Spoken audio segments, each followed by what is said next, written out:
ನಮಸ್ತೆ. ಇವತ್ತು ಶುಕ್ರವಾರ, ಹಾಗೇನೆ ಇವತ್ತು ವಸಂತ ಪಂಚಮಿ ಇದೆ. ಇನ್ನು ವಸಂತ ಪಂಚಮಿಲಿ ನಾವು ತಾಯಿ ಸರಸ್ವತಿ ಮಾತೆನ ಪೂಜಿಸ್ತೀವಿ. ಯೂಶುವಲಿ ಇದನ್ನ ಮಕ್ಕಳ ಕೈಲಿ ಪೂಜೆ ಮಾಡಿಸಿದ್ರೆ ತುಂಬಾನೇ ಒಳ್ಳೇದು. ಅಂದ್ರೆ ಓದುವಂತ ಮಕ್ಳು ಇರ್ತಾರಲ್ವಾ, ಅವ್ರ ಕೈಲಿ ಮಾಡಿಸ್ಬೇಕಾಗತ್ತೆ. ಸೊ ಈಗ ನಮ್ಮ ಮನೆಗಳಲ್ಲಿ ಯಾವ್ದಾದ್ರು ಸರಸ್ವತಿ ದೇವಿಯ ಫೋಟೋ ಇರ್ಲಿ ಅಥವಾ ಏನಾದ್ರೂ ಒಂದು ವಿಗ್ರಹ ಇದ್ರೆ ಅದನ್ನ ಇಟ್ಟು ಪೂಜೆ ಮಾಡ್ಕೋಬಹುದು.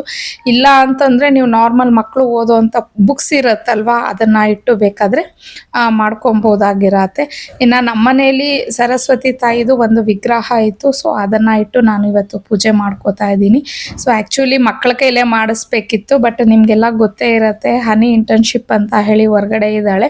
ಇನ್ನ ಪಾವನಿ ಆಕ್ಚುಲಿ ಇದ್ಲು, ಬಟ್ ಅವಳು ಇವತ್ತು ಪೂಜೆ ಮಾಡೋ ಹಾಗಿರ್ಲಿಲ್ಲ. ಹಂಗಾಗಿ ನಾನೇ ಮಾಡೋಣ ಅವ್ರ ಪರವಾಗಿ ಅಂತ ಹೇಳಿ ಮಾಡ್ತಿದ್ದೀನಿ. ಬಟ್ ಅವ್ರ ಕೈಲಿ ಆದ್ರೆ ನಾನು ಸೋಮವಾರ ಅಥವಾ ನೆಕ್ಸ್ಟ್ ಶುಕ್ರವಾರ ಬರುತ್ತಲ್ವ, ಅವತ್ತು ಪೂಜೆ ಮಾಡ್ಸೋಣ ಅಂತ ಅನ್ಕೊಂಡಿದ್ದೀನಿ. ಯೂಶುವಲಿ ಏನಂತಂದ್ರೆ ನಮ್ಮ ಮನೇಲಿ ಈ ಒಂದು ವಸಂತ ಪಂಚಮಿಲಿ ಮಕ್ಕಳು ಮನೇಲಿ ಅಂದ್ರೆ ಸರಸ್ವತಿ ತಾಯಿಗೆ ಅಲ್ದಿರ ಅವ್ರು ಏನ್ ಡ್ಯಾನ್ಸ್ ಕ್ಲಾಸ್ಗೆ ಹೋಗ್ತಾರಲ್ವಾ, ಆ ಗೆಜ್ಜೆನೂ ಸಹ ಇಟ್ಟು ಪೂಜೆ ಮಾಡ್ತಿದ್ರು. ಬಟ್ ಈ ವರ್ಷ ಇವಾಗ ಆಗ್ಲಿಲ್ಲ. ಬಟ್ ನೆಕ್ಸ್ಟ್ ವೀಕ್ ಆ ಪೂಜೆನ ಅವ್ರ ಕೈಲಿ ಮಾಡಿಸ್ತೀನಿ ನಾನು.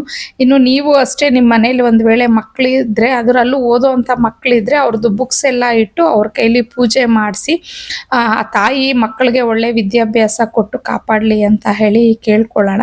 ಇನ್ನು ಇವತ್ತಿನ ದಿನ ಅಂತೂ ತುಂಬಾನೇ ಪೀಸ್ಫುಲ್ ಆಗಿ ಸ್ಟಾರ್ಟ್ ಆಯಿತು. ನಾಳೆ ಯಾವ ರೀತಿ ಇರುತ್ತೆ ಅನ್ನೋದು ನೋಡೋಣ. ಇನ್ನು ಇವತ್ತಿನ ವ್ಲಾಗ್ ಮುಗಿಸ್ತಾ ಇದ್ದೀನಿ. Thank you for watching. See you in the next vlog. Bye.